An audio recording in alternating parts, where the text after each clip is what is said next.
Bitcoin vem como uma alternativa socioeconômica. Se esses governos fiduciários começarem a rachar e ficar evidente que não existe futuro econômico neles, as pessoas vão procurar por alternativas econômicas. Eventualmente, se você quebra a economia de uma democracia capitalista, você vai quebrar a democracia junto. Você não consegue quebrar a economia e preservar o arranjo político, porque não existe mais ordem social. O governo não tendo poder econômico, ele não tem mais força de lei, ele não tem mais exército, tem mais nada, ele tá completamente desordenado. É o caos. Então, eu não enxergo, por exemplo, que seja benéfico ou até que seja possível aquele futuro da anarquia capitalista. Então o Bitcoin, como uma arma cypherpunk, destrói completamente o establishment e 8 bilhões de pessoas são propulsionadas para uma era de harmonia anárquica, onde nós nos entendemos sem matar uns aos outros e sem competir pelos mesmos recursos naturais que não existem para todos ao mesmo tempo. Então, eu creio que nessa transição, se ela for muito rápida, ela vai ser muito dolorosa, mas se ela for mais lenta, ela pode ser amenizada. Nós vamos ter que encontrar não só alternativas econômicas, nós vamos ter que encontrar alternativas políticas. Com uma nova maneira de se organizar socioeconomicamente, vem a necessidade de novas maneiras de organização sociopolítica. E eu acho que cripto tem condição de oferecer os dois. Quando a gente vê os experimentos de DAOs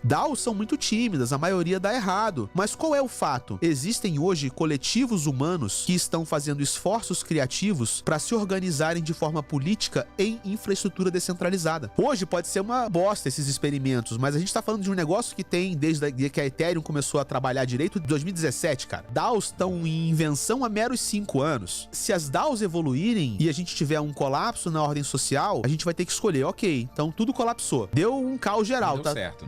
Não deu certo, bugou, a experiência fiduciária bugou, tá todo mundo perdido. A gente tem que entender como é que a gente vai se organizar. E aí eu vejo o seguinte, ao invés de uma democracia capitalista, que é um regime que prospera pela competição entre os indivíduos, e o capitalismo essencialmente, né? O capitalismo, o motor individual do capitalismo é a nossa competição. A gente aqui é amigo e tal, conversa, mas em termos de mercado, nós competimos para sobreviver. Nós competimos para extrair valor do mercado e com isso pagar as nossas contas, sustentar a nossa família. Na verdade, os seres humanos nem sempre se organizaram de forma competitiva. Se você pegar outras sociedades, né, tribais e mais antigas, havia organizações o quê? Cooperativas. Eu não tô falando de socialismo, nem de comunismo, tá? Eu tô falando de seres humanos conseguirem se organizar de forma que eles cooperam e não que eles competem. Por que sistemas de organização humana cooperativos nunca prosperaram e nunca escalaram em grande escala? A minha interpretação é que eles não conseguiram fazer isso porque não havia tecnologia suficiente. Porque é muito mais difícil você organizar um coletivo cooperativo do que falar, galera, compitam entre si que os mais fortes vencerão. E é automático. A cooperação, ela é mais sofisticada, mas ela também é capaz de gerar coletivos mais produtivos, na minha visão, se a organização for boa. Eu não tô falando de coletivos onde todo mundo ganha o mesmo salário, não é isso. Mas tô falando de coletivos onde as pessoas sentem a segurança mínima necessária para darem o seu melhor no mundo, ao invés de ter que lutar contra adversidades que tiram o potencial dela do mundo. No Breakout NFT, que a gente tava no evento, né, anteontem teve um painel do pessoal que faz o NFT na quebrada. São iniciativas de artistas digitais que estão entrando no mundo dos NFTs e eles trabalham dentro das comunidades, dentro das favelas. Eles fazem coleções, artes incríveis, projetos maneiríssimos e os caras estão trabalhando, pô, em volta de tijolo, com uma conexão de internet super precária, com um notebook que pega emprestado com um cara e com o outro. Então a gente pega essa massa de seres humanos que estão aqui representadas como eles e tantas outras que nem isso que eles conseguem fazer conseguem. Quanto potencial humano é jogado fora porque uma massa de seres humanos hoje luta apenas para sobreviver. E todo esse potencial poderia estar sendo aplicado aonde? Na construção de uma coisa melhor para todos. Faz sentido uma sociedade cooperativa. A gente só não consegue organizar ela de forma que não seja mais vantajoso um indivíduo trapacear para tirar mais valor. Eu te pergunto, o que é mais viável para o futuro? É nós conscientizarmos 8 bilhões de pessoas que elas não podem trapacear ou criar um conjunto tecnológico de regras que impeça 8 bilhões de pessoas de trapacear? Blockchain. Você acredita, então, dentro desse contexto que você tá falando, que El Salvador também seria um experimento, quem sabe, para servir de modelo para outros países subdesenvolvidos seguirem o mesmo padrão e esses menores países forçarem a outros países desenvolvidos a seguirem essa linha, porque geralmente vem de cima para baixo, só que agora parece estar vindo de baixo para cima. A inovação, será que a gente consegue atingir esse experimento, né? Que hoje eu vejo criptomoedas, Bitcoin e qualquer outra, como um experimento que tá dando certo até então. O que eu vejo em El Salvador, né? Ele é um experimento de uma economia alternativa, mas ele não implementa mudanças na ordem política. Então El Salvador continua sendo, né, um capitalismo, digamos assim. Ainda é preciso naquela sociedade que você compita com outros seres humanos para ganhar o seu pão. Eu realmente quero enxergar um futuro de não é a questão do Bitcoin, Bitcoin, cara. Pode ser na Ethereum, pode ser na Avalanche, pode ser na Phantom, pode ser na Harmony One, onde você quiser. Shiba Inu também? Se tiver contrato inteligente, que seja, sacou? Mas o que importa é, quando nós vamos começar a tentar montar soluções onde não há o elemento competitivo, onde a extração de valor vem de uma cooperação, e não de uma cooperação igualitária, eu sempre reforço isso. Não é uma cooperação onde todo mundo ganha igual, mas é uma cooperação onde nenhum daqueles indivíduos tem medo da própria vida acabar e por isso ele deixa de exercer o seu melhor potencial. É completamente diferente. Eu falo de questões, por exemplo, como uma renda básica universal, cara. Nossa, cara, essa renda básica universal, que bizarro, né? Cara, bizarro é você pegar 3 trilhões de dólares, 9 trilhões de dólares e injetar na conta bancária de um monte de banco que faliu, cara. Isso é muito mais bizarro do que uma renda básica universal. A inflação e as taxas, elas são muito parecidas. Você imprimir mais dinheiro, o que você faz? Você dilui o dinheiro de todo mundo. Você poderia pegar uma taxa de todo mundo, mas você também pode imprimir e diluir geral, ok? E se eu imprimo dinheiro e diluo a sociedade e esse dinheiro volta para a sociedade como renda básica universal, o que eu tô fazendo se não incentivando a redistribuição daquilo que estava se acumulando? Eu não tenho que incentivar o cara a ficar rico o suficiente para ele nunca mais se preocupar com nada. Eu tenho que incentivar o cara a ele não esquecer de que ele deve contribuir com o coletivo na medida das possibilidades dele. Então eu vejo, cara, que a gente vai um dia olhar para esse experimento que a gente chama de democracia capitalista e achar isso tão rudimentar quanto o sistema feudal da Idade Média. Sim. Quanto as tribos, sacou? Da pré-história, brother.